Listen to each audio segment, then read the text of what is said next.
राधाए स्वाहा। श्री राधारानी सरकार की जय हो, जय जयकार हो। उनके श्री कृष्ण जी की जय हो, जय जयकार हो। उनके अष्टसखी मंडल की जय हो, जय जयकार हो। उनके सकल निज दरबार की जय हो, जय जयकार हो। उनके सकल निज जूत की जय हो, जय जयकार हो। उनके सकल निज परिकर की जय हो, जय जयकार हो। ओम राधाए स्वाहा।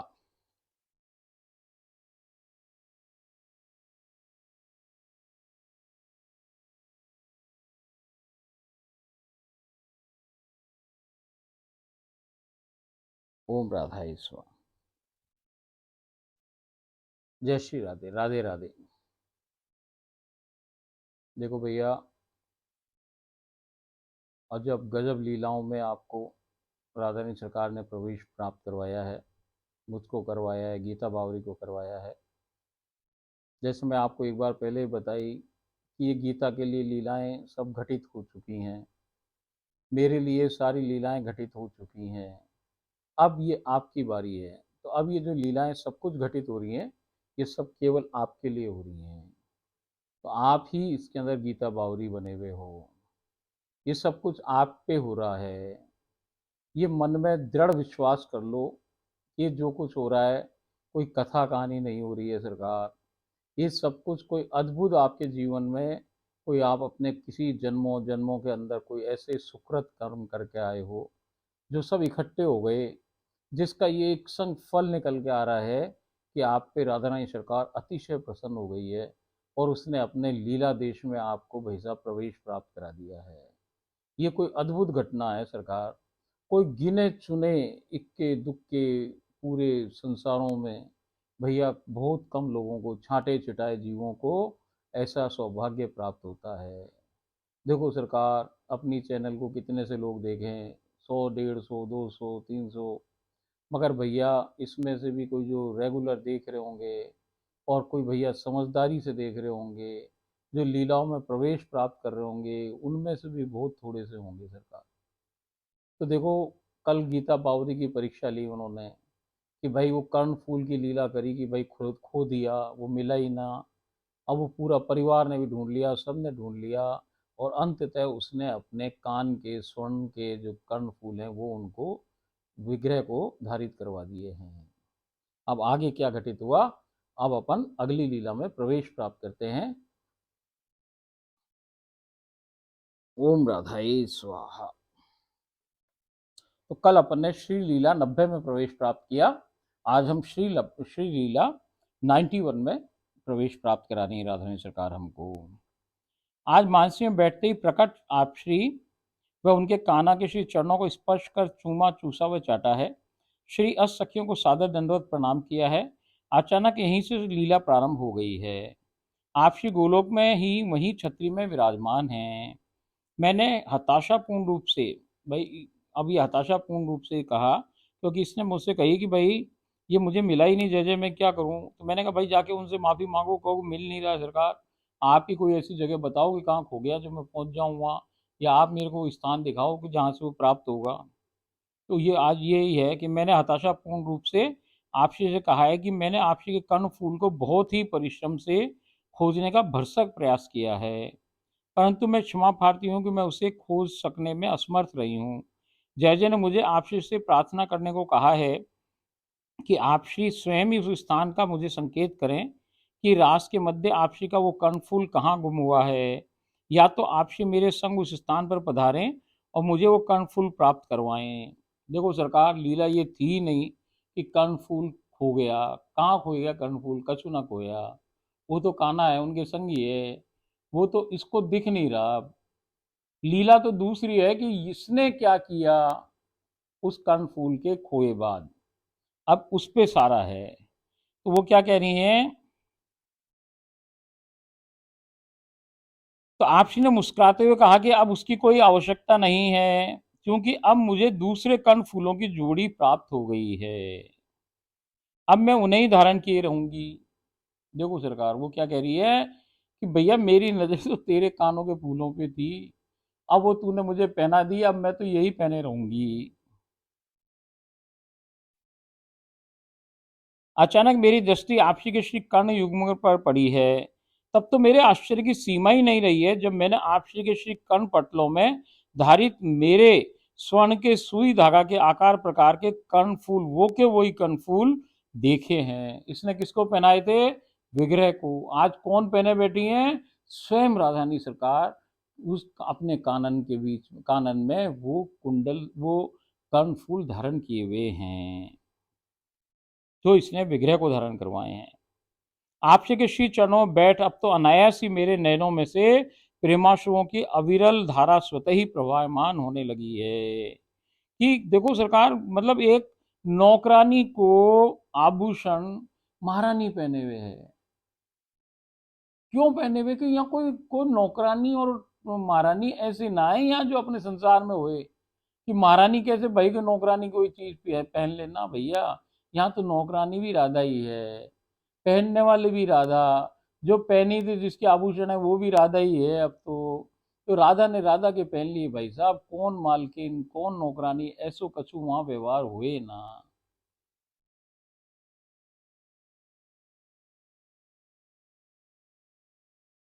आपसी ने मुझे आलिंगन बंद कर बहुत प्रेम प्रदान किया है। अब आपसी में मैं वहीं सिंहासन के नीचे उतरकर परम रमणीय स्थलों में विचर कर परमानंद को प्राप्त हो रहे हैं। अभी वापस वहीं निकुंज में घूम रहे हैं। और भैया एक समतल स्तर पर अवस्थित परम स्वर्णमयी अत्यंत चमक से परिपूर्ण दूर्वा को दिखलाकर आपसी ने मुझसे कहा है कि आज यहाँ पर भव्य चौसर यानी चौपड़ की क्रीड़ा का आयोजन होना है। अब वो दुर्वा का जो मैदान है उसमें कोई एक बढ़िया शानदार सी जगह है। वो कह रहे हैं कि आज यहाँ पे चौपड़ खेली जाएगी, चौसर खेली जाएगी।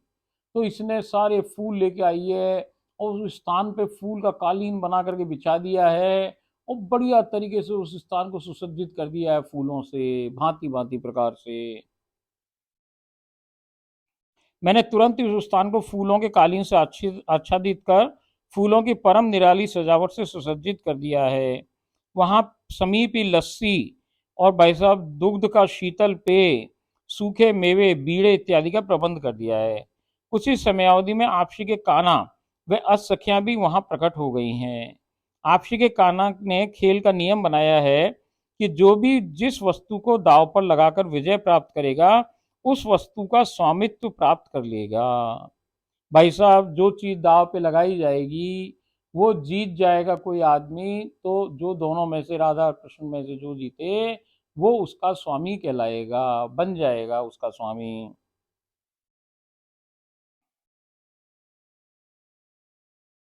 उस वस्तु को स्वामित्व प्राप्त करेगा। सबने स्वीकृति प्रदान की है। दो दल बन गए हैं। एक दल में आपसी के कान्हा नेता बने हैं, वह चार सखियां सदस्य हैं। दूसरे दल में आपसी नेता बनी हैं, वह उनके दल में चार सखियां व मैं हूँ। आपसी के कान्हा आपसी को उलाहना दे रहे हैं कि आपसी सदैव खेल में छल करती हैं। आपके दल में सदैव 5 सदस्य होते हैं, जबकि मेरे दल में केवल 4। तब आपसी ने कहा कि मेरी ये जो अंतरंग सखी है कि किंकरी है, ये तो सदैव मेरे साथ ही रहेगी ना, बाकी सब तो बराबर ही हैं, सखियां कोई एक दूसरे से कम ज्यादा थोड़ी हैं। अब क्रीड़ा प्रारंभ हो गई है। कान्हा जी संतुष्ट हो गए और क्रीड़ा प्रारंभ हो गई है। आपसी के कान्हा ने दाव पर अपने सब गांव गांव गैयाओं बछड़ों को लगा दिया है। ये बाजी आपसी ने जीती है। कान्हा जी ने सब वस्तुओं का हार स्वामित्व तो आपसी को दे दिया है। और इसकी जो जो वो बन जाए ना सरकार निर्णायक, वो खुद स्वयं ये ललिता सखी जी बन जाए सरकार, और वो लिखत पढ़त कर लें कि हाँ साहब आज से स्वामित्व इनका हुआ। अब राधा रानी सरकार की हो गई ये वस्तुएं। आपसी ने दूसरी बाजी में अपनी पायजेबों को हरा दिया है, जिसे आपसी के कान्हा ने बड़े प्रेम से उतार कर अपने पास रख लिया है। अब दूसरी बाजी हुई तो उन्होंने अपने पायजेब रखी, तो भाई साहब पायजेब कौन हार गई? अब राधा रानी सरकार हार गई हैं पायजेब। पायजेब राधा रानी सरकार हारे थोड़ी, मगर वो जान करके हार रही हैं कि पायजेब कौन है? कन्हैया ही है, तो कन्हैया को ही कन्हैया मिल रहा है।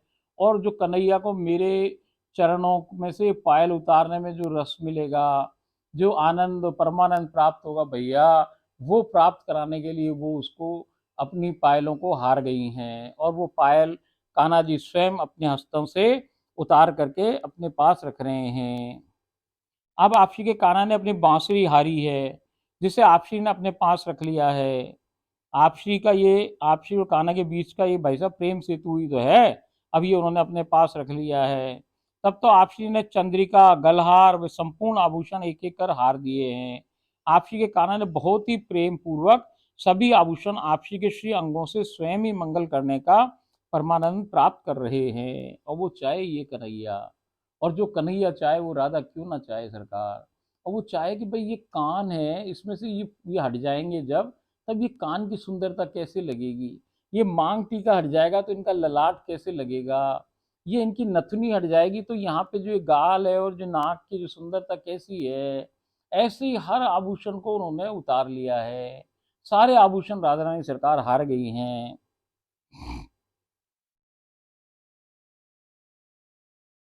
और दूसरी तरफ फिर क्या हुआ, इसी प्रकार आपसी के कान्हा ने मुकुट व संपूर्ण आभूषण हार दिए हैं। उनके जो मुकुट है, आभूषण है, वो कौन है, राधा रानी है। तो भाई साहब वो हार गए। अब आपसी स्वयं अपने उनके जो आभूषण है, वो चीजें वो मंगल कर रही हैं। और वो अपने परमानंद ले रही हैं इस बात का कि मेरा कान्हा कैसे दिखता है बिना आभूषणों के। अब तो दोनों का फरिया और पीताम्बर भी हार चुके हैं दोनों जने। अंत में दोनों ने स्वयं को दांव पर लगाया है। अब वो कहे कि अब दोनों एक दांव पे लग गए हैं। अब देखें कौन जीतता है। जो जीत जाएगा वो दूसरे की संपत्ति हो जाएगा सरकार। अंत में दोनों ने स्वयं को दांव पर लगाया है। अंततः आपसी के कान्हा पराजय पराजय को प्राप्त हुए हैं।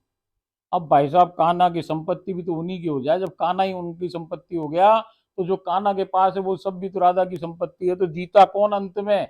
सारा सामान राधा रानी ही जीत गई। सारे आभूषण जो उन्होंने लिए कान्हा जी ने वो भी राधा जी के हो गए, कान्हा जी भी राधा जी के हो गए। अब भाई साहब वो सखियां उनकी हंसी ठिठोली कर रही हैं, भाई साहब मजाक उड़ा रही हैं उनका। सब सखियां हंसी ठिठोली कर रही हैं। आपसी के कान्हा से कह रहे हैं कि आप तो आपसी के गुलाम हो गए हो। आपसी के श्री चरणों को चाटो, वह उनके श्री चरणों में विराजित हो जाओ। आपसी के कान्हा ने आपसी के दोनों श्री चरणों को अपनी श्री गोद में धर चाटना प्रारंभ कर दिया है। कुछ ही समयावधि में आपसी ने प्रेम से ओतप्रोत हो आपसी के कान्हा को ऊपर उठा अपनी गोद में विराजित कर लिया है। ये गुप्त बात है कि आपसी के कान्हा का सारा प्रयोजन तो इसी बात का है कि उन्हें तो आपसी की गोद में इस अवस्था में ही विराजने का परमानंद लेना है। देखो सरकार, यहाँ खेल क्या है। यहाँ खेल इस बात का है कि कान्हा जी का प्रयास है कि राधा जी कैसे प्रसन्न हो। राधा जी का प्रयास है कि कान्हा जी कैसे प्रसन्न हो।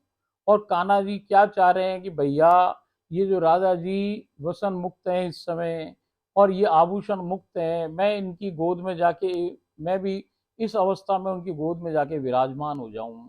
सारा खेल इस बात का ही हो रहा है। चला के हार जाएं, वो जीतते हुए हार जाएं। क्योंकि हारेंगे नहीं तो फिर कैसे काम चलेगा, उनकी गोद कैसे मिले सरकार। तो उनको तो गोद में विराजित होना है, तो इसलिए अब वो हार गए। अब वो बैठे हैं। देखो सरकार, ये जो मंदिर हुए ना अपने सारे मंदिर, मैं ये बात राधा जन में बताई आपको कि ये जो मंदिरों में क्या हुए कि एक झांकी हुए, जब उसको कहें अपन क्या, कौन सी झांकी हुए वो,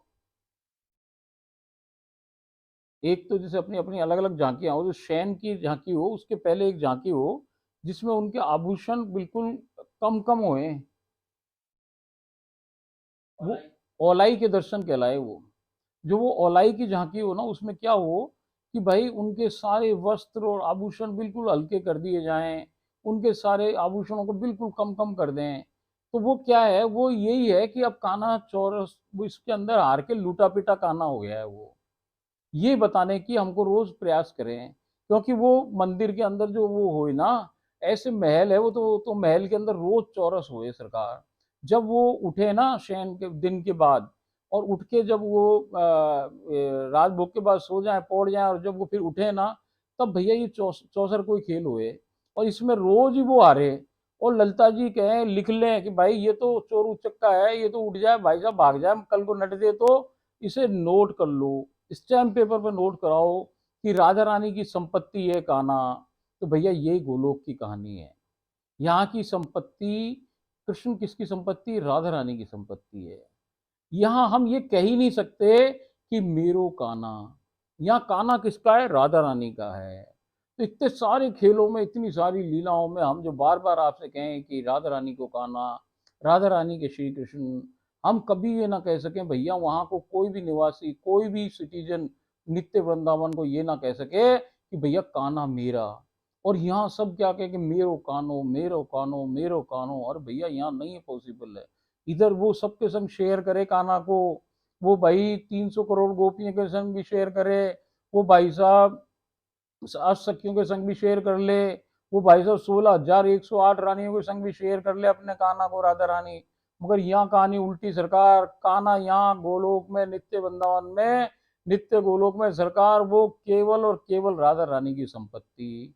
तो हम सदैव ऐसे चलें, राधा रानी की तरफ से चलें, उनकी आज्ञा बिना तो कन्हैया के पैर भी ना छुए भैया। ऐसी कहानी है वहाँ। ये कहानी ये बताए चौसर। यहाँ के खेल में भी वो हार गए हैं। हार गए हैं मतलब अब ये ओलाई का दर्शन हुए भैया, ये ओलाई है, अब वो बिल्कुल खुले हो गए। अब भैया खुले हो जाएं तो आगे क्या हो रहा है वो अपन देखते हैं।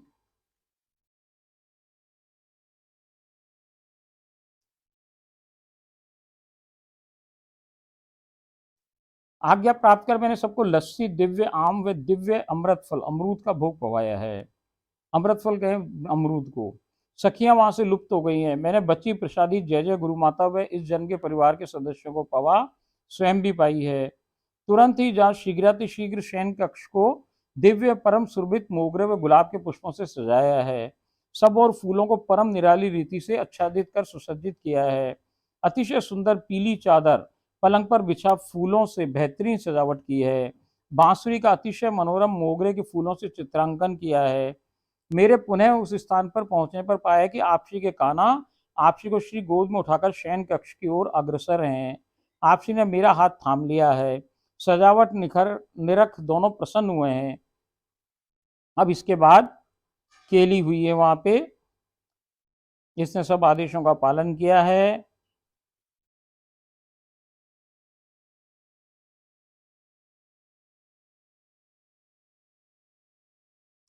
अभी कहिए आज मेरे को, क्योंकि अभी तक भोजन नहीं प्राप्त किया उन्होंने, तो इसको उच्छासमृत नहीं मिला है। तो मैंने आपसी से भोग के लिए पूछा। आपसी ने संकेत से मना कर दिया है। मेरी इच्छा जान आपसी ने एक अतिशय दिव्य बड़ा सा स्वर्णमयी आभा से युक्त आम थोड़ा स्वयं पा मुझे दिया है और कहा है कि सबको पवा देना।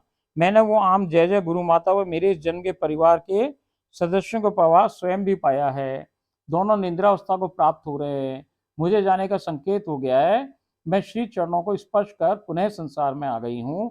ओम राधाए स्वाहा। देखो सरकार, ये जो आम है, वहां का आम ऐसे ना हो सरकार। मैं आपको बताई, जैसे को 2.5-3 किलो का आम है, वो एक ही, और वो सुनहरी है। उसमें हरा सा कोई रंग तो निकले, मगर वो सुनहरी है। और उसका टेस्ट है तो आम का ही, मगर भैया वो लाखों गुना बढ़िया टेस्ट है उसका। अब वो इसकी इच्छा हुई कि आज भाई भोजन ही नहीं किया इन्होंने, तो मुझे उच्छास्तमृत कैसे मिलेगा। आज मुझे तो कोई कौर कमल जो रोज खिलाए ना अपने खाने में से, वो आज खिलाई नहीं रही है। तो अब कैसे पार पड़े, इसने का खाना खाएंगे आप, भोजन आरोगेंगे। तो उन्होंने कहा नहीं साहब, आज हम भोजन नहीं करेंगे। तो इसको बड़ा बेचैनी सी हो रही है मन में, तो वो तो पढ़ ले मन। उनने तुरंत ही एक आम का वो उनके हाथ में आ गया, जिसको उन्होंने थोड़ा चूसा और इसको दे दिया है, और कहा भाई तुम भी पा लेना और सबको पवा देना। तो इसने हमको पवा दिया है, ये प्रियादासी नंबर जोड़ी 2 को पवाया है, अपने घर वालों को पवाया है। और इसी प्रकार से फिर ये उसने पाया है, और फिर ये लीला में इसका विराम आ गया है। देखो सरकार, वो अद्भुत दुनिया है, अजब निराली दुनिया है। वहाँ का जो तोते हैं वो भी अलग है, वहाँ के जो खग मृग हैं वो भी अलग हैं, वहाँ के मयूर भी अलग हैं, वहाँ के जो ये पिक है, सारिकाएं हैं, वो भी अलग हैं, वहाँ के पेड़ भी अलग हैं, वहाँ की वनस्पति, वहाँ की लता पताकाएं कच्छु संसार से मिलती जुलती ना है सरकार, बिल्कुल भिन्न है।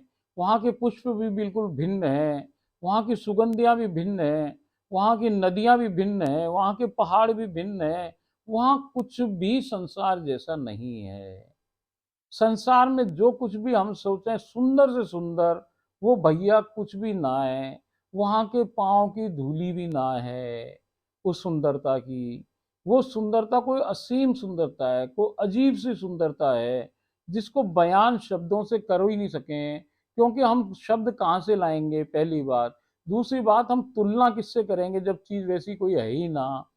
तीनों लोक, 14 भुवन और अखिल ब्रह्मांड में ऐसी कोई चीज अवस्थित ही नहीं है जिसकी चर्चा की जा सके, जिससे कोई उदाहरण बना के दिया जा सके। तो जो हमने कुछ देखा ही नहीं, सुना ही नहीं, तो उसको कैसे बताए? ये तो भाई साहब वही कहानी है कि जो बेचारा कोई गूंगे को गुड़ खिला दो और उसको कहोगे भाई बोल के बता कि इसका स्वाद कैसा है। अरे भैया वो ना बता सकता। वो कैसे बताए आपको कि इसका स्वाद क्या है? वो बेचारा कैसे बताए आपको कि ये क्या स्वाद है? ये तो अनुभव का विषय है। आपके अंदर ही, आपके अंदर वो स्थान है, यही बरसाना है, यही वृंदावन है, यही सब कुछ अवस्थित है। हम राधा रानी के भीतर है और राधा रानी हमारे भीतर है। हमें उसे कहीं खोजना नहीं है, वो हमारे संग है। वो 24 घंटे, हर क्षण, हर घड़ी, हर पल हमारे संग है। केवल माया के पर्दों ने उसको देखने नहीं देते हैं। माया इतनी चतुर है कि भैया उसके दर्शन हमें करने नहीं देती है, वरना तो माया हटी नहीं। और भैया वो तो अपने संगी है, हमें कहीं जाना नहीं है, हमें कहीं कुछ छोड़ना नहीं है। हमें न हमारा गृहस्थ है तो गृहस्थी छोड़नी है, ना रिस्पॉन्सिबिलिटी छोड़नी है, ना कोई सन्यासी बनना है। और सन्यासी है तो भैया बस केवल वहां भी हमारे बस का इतना है कि उसका नाम लिए जाओ। ना कोई धाम जाना है, ना कुछ है। धाम आपके आनंद के लिए जाते हैं, हमारे कंसंट्रेशन बढ़ाने को जाते हैं, हमारे भक्ति भाव को बढ़ाने के लिए जाते हैं। मगर भाई साहब है तो सब अंदर। ये सब कुछ धाम, बरसाना, वृंदावन, सब कुछ नित्य वृंदावन, नित्य गोलोक, सब कहाँ है? हमारे भीतर है। तो जब ये भीतर की आंखें खुलेंगी, ये भीतर के कान खुलेंगे, तब सब कुछ नजर आएगा। सब चीज पेयर में है। दो जोड़ी आंखें बाहर हैं तो दो जोड़ी अंदर हैं। दो जोड़ी कान बाहर हैं तो दो जोड़ी कान अंदर हैं। दो जोड़ी, ये जो आपका मुंह है, ये जोड़ी, एक जबान है, तो ऐसी की ऐसी एक अंदर भी है सरकार। हर चीज दो है। क्योंकि दो क्यों है? कि एक अंतर्चिंतित देह की है, एक अंतर मन की देह की है, जो अंदर की देह की है। एक ये जो 5 तत्वों की बनी हुई देह की है। ये कपड़ा है, इसे जला के लोग यही आपके रिश्तेदार, नातेदार, आपके सगे संबंधी, आपके पुत्र इत्यादि, यही सब इसको नष्ट कर देंगे एक दिन। और ये जो दूसरी देह है हमारी, ये वो अंदर की देह है, अंतर्चिंतित देह है, अंतर मन की देह है। ये मरे बाद जाए वैसे तो, मगर जो सखियां हैं, सहचरियां हैं, जो अभी मरी ना, वो जो जो जिनका 5 भौतिक शरीर अभी है संसार में ही, और वो अंतर मन से या अंतर चिंतित देह से वहां पहुंच गई हैं राधा रानी की कृपा से। सरकार उनकी स्थिति क्या है कि जैसे ये कीचड़ है, अब कीचड़ में कमल का फूल है, कमल का पेड़ है वो।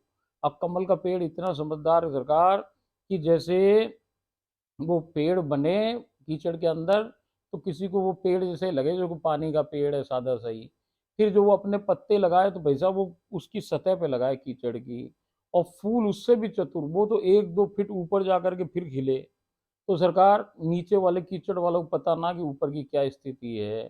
अब वो तो जो साधारण इंसान है वैसे ही माने उसको भी भाई कि जैसे दूसरे लोग हैं ऐसे ही वो है। मगर ना भैया, वो अलग है। वो कमल का पेड़ है। और उसके कमल का फूल को क्या किया, जैसे कमल का फूल खिला, और वो कन्हैया भाई साहब, वो कमल बजाने की राधा रानी को बहुत पसंद, उसको तोड़े और वो राधा रानी की गोद में जाके में ले आए। अब जो अंतर्चिंतित देह है, जो अंतर मन है, जो मरे बाद वहां जाए, वो उस सखी सहचरी और वो किंकरी मंजरी और जो वहां के परिकर है भैया, उनको वो पहले ही पहुंच जाए वहां।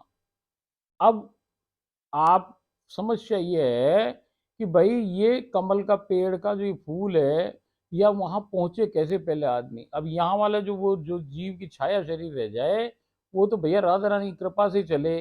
अब वो केवल संसार में तो संसार जैसे डोले, मगर भैया वो विचित्र है, वो अलग है। वो इस संसार में रह के भी संसार से निर्लिप्त है। जैसे कमल के फूल पे पानी डालो, उसके पत्ते पे पानी डालो, कीचड़ डालो, भैया रुके ना। तो वो निर्लिप्त हो गया, वो मायातीत हो गया, वो माया से अलग हो गया, माया से परे हो गया है। तो भैया अब वो जो जीव है यहाँ, उसकी स्थिति ऐसे कैसे हो? तो भैया पहली बात तो ये कि कोई वहीं की सकी सैचरी आ जाए उसके और टकरा जाए सरकार, और उसका जो जब अपना स्वाभाविक स्वतः प्रज्वलित जो दीपक है, उससे वो उसके जीव का भी दीप जल जाए, और दीप जल के वो अंदर की अपना जो ये तीन शरीर हमको लपेटे हुए ये जो कपड़े, ये भूल जाए वो कि ये भाई सूक्ष्म है, कि स्थूल सूक्ष्म और ये कारण शरीर है, ये सब भूल भाल करके और वो अपने आत्म स्वरूप को पहचान ले। वो कैसे पहचाने? कि कमल का फूल बने भाई। तो कमल का फूल क्या है? यही अंतर चिंतित देह है। ये क्या है कि भैया अब क्या है, बुद्धि तो क्या बन गई है? विवेक। और जो आपका मन है वो चित्त बन गया है। ये जो मन और चित्त है, यही इंद्रचिंतित देह है। ये आपका जो विवेक है और ये जो आपका चित्त है, यही अंतर्चिंतित देह है। अब यही बन जाए तो तुरंत ही भैया कन्हैया पकड़ के, यही माखन है। इसी को चुरा करके वो गोपी क्या से आए और आकर के भाई साहब वो उसको पाले। तो भाई जब वो पाए तो वो पाले और मटकी फोड़ के आ जाए वहां से। तो ये मटकी फोड़ने का क्या कारण बताता है वो, कि मटकी फोड़ ये है भाई कि मैंने, अब ये जो तेरी जो यात्रा है, तू गोपी थी, तूने अपना मन को चित्त में बना लिया है, तूने बुद्धि को विवेक बना लिया, मतलब मक्खन बना लिया है। मक्खन मैंने पा लिया है, मतलब अंतश्चिंत देह को अब कृष्णमय बन गई है। तो भैया अब उसने क्या किया? मटकी फोड़ी कि अब दूसरे देश की यात्रा करेंगे, तो यहाँ के कानून कायदे ये नियम फियम सब छोड़ने हैं, सब फोड़ने हैं, सब तोड़ने हैं। तो यही मटकी क्रिया भाई सरकार। ऐसे ही वो नारियल की कहानी है कि नारियल की जटाएं हटाओ, संसार की ये सब विकार माया के हटाओ। हटा करके जो आ जाए करड़ा सा एक वो जो कठोर भाग आ जाए, उसको फोड़ो। और फोड़ो तभी भाई साहब गिरी हाथ में आए। वो गिरी का काला हिस्सा ही बाहर कृष्ण है, और कृष्ण का हृदय ही खोलो तो भाई साहब राधा रानी सफेद बैठी हुई है वहां पे। तो राधा रानी को प्राप्त करने के लिए, कन्हैया को प्राप्त करने के लिए आपको ये सारे नियम कानून कायदे सब तोड़ने पड़े सरकार।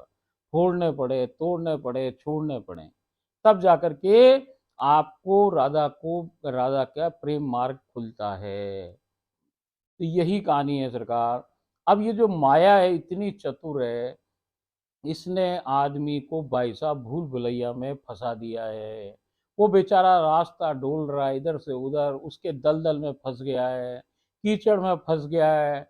अब वो जो कीचड़ में पड़े लोग हैं, दो लोग ही आपस में, वो दूसरा ढूंढ रहा है कि भाई मुझे निकाल दो, मुझे इससे बाहर निकालो। भैया वो और धंसता ही जा रहा है, और धंसता ही जा रहा है। तो भैया यहाँ कहानी ऐसे पार ना पड़े। उस दलदल से कौन निकाल सके कि जो दलदल के बाहर खड़ा हो। बाहर खड़ा हो मीन्स जो मायातीत हो, जिस पे माया अब असर ना करे। और माया किस पे असर ना करे भैया? कि माया किसकी गुलाम? माया चेरी है कन्हैया की, माया चेरी है राधा रानी की। तो वो जो सहचरी सखी सहचरी और किंकरी मंजरी और जो राधा के परिकर है सरकार, जो राधा के जन है, वो सब भी राधा ही हैं। मतलब उनके लिए भी माया चेरी है। उनको देख के डरप के माया दूर खड़ी रहे सरकार, आए नहीं पास में। इसलिए आप ये समझ लो कि भैया जब तक अपन इस माया के कीचड़ से कैसे निकलेंगे, कि कोई बाहर खड़ा हो कीचड़ के, वो हाथ पकड़ के हमें बाहर निकाले, तब हम इस माया के इस चक्रों से फंसे हुए जो हम हैं वो निकल पाएंगे। इस भूल भुलैया का रास्ता बताने वाला कौन है? कि जो रास्ते का जानकार है, जो जाने, जो वहां जा चुका है, जो राधा से मिल चुका है, वही राधा को मिलवा सके। जो राधा को देख सका है वही राधा को दिखा सके। जो राधा से बतियाता है वही राधा से बात करवाए। जो राधा के संग खेले वही राधा के संग आपको भी खिला सकता है। ये तो सरकार कहानी ये है कि ये जब तक बर्तन टूटेगा नहीं, मटका फूटेगा नहीं, आपके जो ये गिलास है, ये जो पात्र है, इसके अंदर जो अभी तक भरा हुआ है संसार का कानून, संसार के नियम, जो आपने सुने पढ़े लिखे देखे और भैया लोगों की सबकी बातें सुनी, जो आपने अपने पात्र में इकट्ठा कर लिया सरकार, अब इसको फोड़ो। इसको फोड़ दो पात्र को, एक नया पात्र लो। नया देश में जाना है, अब नया देश जा रहे हैं, नए देश के लिए नया पात्र चाहिए, वहाँ के नए कानून हैं, नया नियम है, वो भरना है। गंगा जल को आप कीचड़ में डाल लो सरकार, तो वो गंगा जल नहीं रहा, अब वो कीचड़ ही हो जाए। तो यही बात यहाँ भी सिद्ध है सरकार कि भैया आपका पात्र यदि संसार की चीज़ों से, संसार की बातों से भरा पड़ा है, जब तक वो खाली नहीं होगा, वो फूटेगा नहीं, जब तक ये नया रस आएगा नहीं, ये द्वार खुलेगा नहीं। तो ये द्वार खोलने के लिए ये सख्त ज़रूरी है, अत्यावश्यक है कि जो कुछ सीखा, समझा, सुना, सुनाया, पढ़ा, लिखा, देखा, दिखाया, सब भूलो, सबको फोड़ो, सबको तोड़ो और सबको छोड़ो और भैया नए राह पे चल दो, तभी राधा रानी सरकार आपको उपलब्ध है। ये लीला देश में जाने के लिए फिर ललिता जी के चरणों में पड़ जाओ, सखियों को राजी कर लो और ये द्वार खुल जाए सरकार, और वो अनुपम, अद्वितीय, अनोखा, अजब अनोखा युगल आपके सामने दृष्टिगोचर हो जाए सरकार, और सारा खेल वो लीलाओं का खुल जाएगा सरकार। ये सब कुछ कहानियाँ हैं, इन कहानियों पे गौर करो, मेरी बातों को मानो और भाई साहब स्वयं अनुभव करके देख लो। ऐसे पार नहीं पड़ेगी, ऐसे पार नहीं पड़ेगी सरकार। पार तो तभी पड़ेगी कि जब आपको वहाँ के नियम से चलोगे, और वहाँ का पहला नियम क्या है कि वहाँ कोई नियम नहीं है। नित्य वृंदावन, नित्य गोलोक का पहला नियम ही क्या है कि वहाँ कोई नियम नहीं है। राधा रानी के सरकार के आदेश और भाई साहब प्रेम, बस यही दो नियम है। एक अनन्यता कि अब राधा के अलावा हम किसी को ना जाने सरकार, हम कन्हैया को भी राधा के थ्रू जाने, वो राधा की संपत्ति है। अब वो कान्हा हमारी संपत्ति ना है, वो हमारा कछु ना लगे, वो राधा का है वहाँ, उससे हमारा कोई सीधा संबंध नहीं। और अपने घर के युगल को भाई साहब आप अभी तक बाएं हाथ पे विराजित करते रहे, उसको राधा रानी सरकार बाएं बैठे, कृष्ण दाएं बैठे, भैया चमत्कार देखना है तो ये दर्पण वाली स्थिति छोड़ो, ये अवतारी काल की स्थिति छोड़ो, नित्य वृंदावन बनाओ आपके घर को। तो कैसे बने कि राधा सीधे बैठ जाए सरकार, कन्हैया बाएं बैठ जाए और आठों सखियां उस महल में आ जाएं सरकार, आपका घर ही नित्य वृंदावन बन जाएगा, आपका भाई साहब घर ही नित्य गोलोक बन जाएगा। और ये सब कुछ आपके घर के अंदर से मतलब नहीं है। आपका घर क्या है, ये अंदर का शरीर घर है, आपका जो आत्म स्वरूप है वो घर है। उसमें जो हृदय कमल है, एक तो हृदय ही हमारा पांच भौतिक बना हुआ है, जो कि शरीर की मशीन है, ये तो उस आत्मा का कर्मों की मशीन का एक हृदय है। एक हृदय है उस अंतश्चिंतित देह का, जिसका जो कमल है, वो जो हृदय कमल है, वही उसका भाई साहब वहाँ महल है राधा रानी सरकार का। कोई धाम जाओ या ना जाए, बरसाना अंदर है भाई साहब, ये भीतर की बात है, ये अंदर की बात है, बाहर की कोई बात नहीं। तो बरसाना भी अंदर है, वृंदावन भी अंदर है, आपका नित्य वृंदावन, नित्य गोलोक भी अंदर है। तो भैया सब कुछ अंदर ही है। कछु ना छोड़ो, कछु ना करो भैया, राधा रानी के चरण पकड़ लो, ललिता जी के चरण पकड़ लो सरकार, तो ये आपको लीला देश में प्रवेश तुरंत ही प्राप्त हो जाए। अब हम अगली लीला में कल मिलें। ओम राधा ए स्वाहा।